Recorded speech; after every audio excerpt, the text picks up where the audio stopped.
Hi everyone, so we're going to go through a wrist extension eccentric sets.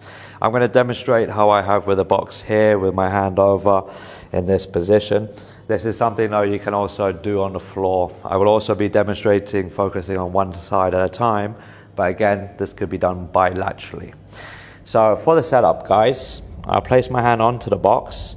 In order to lengthen all of this throughout the exercise, it's going to be a matter of my shoulder going forwards over my hand, and that will gradually lengthen all of this. Now as you do this, you can also explore a few variables. So I could explore, for example, elbow rotation. Okay, so when I'm here, when I rotate, at what angle my elbow pit is pointing. Okay, I could also explore not just going in a very straight over line, but maybe going off angle a little bit. So here's an example. I would set up, I would actually be in a little bit more out of range rather than hand just over the wrist. So from this position, I'm then starting to push down into the box with my fingers, with my palms, contracting all of the tissues back here.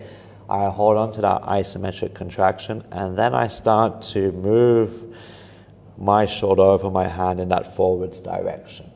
Constantly pushing down. I'm starting to feel the stretch sensation now. I work into it a little bit, and then I reset. And then I keep that going for my next rep. And as mentioned before, you could explore a little bit. So rather than just go straight, you might want to deviate to the side a little bit. See how it feels. You may also want to go to a point where maybe the edge of your palm starts to come off the box. As I mentioned, elbow rotation, so rotating the elbow another way, seeing how it feels to go over as so.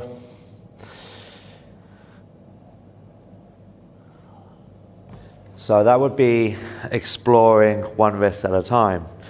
You may start to notice that all these little details about how your elbow pit is orientated may change a lot in terms of what's being lengthened back here. You may also notice that going in a very linear over the hand straight direction might not suit you too well, but at the moment you probably explore going sideways, especially in a particular angle, you maybe get a better stretch sensation on all this forearm and elbow tissue. So it's worth exploring one side at a time to begin with. Then I would say once you're familiar, this is something that could be done bilaterally. Knowing your hands very well, you might realize maybe little tweaks like turning the hands out a bit, having the elbows orientated in a particular way as you then start to work into the eccentric will suit you very well. So my advice is explore one side at a time, and then when you start working both wrists at the same time, you have a better awareness of what you need to tweak in order to access this stuff.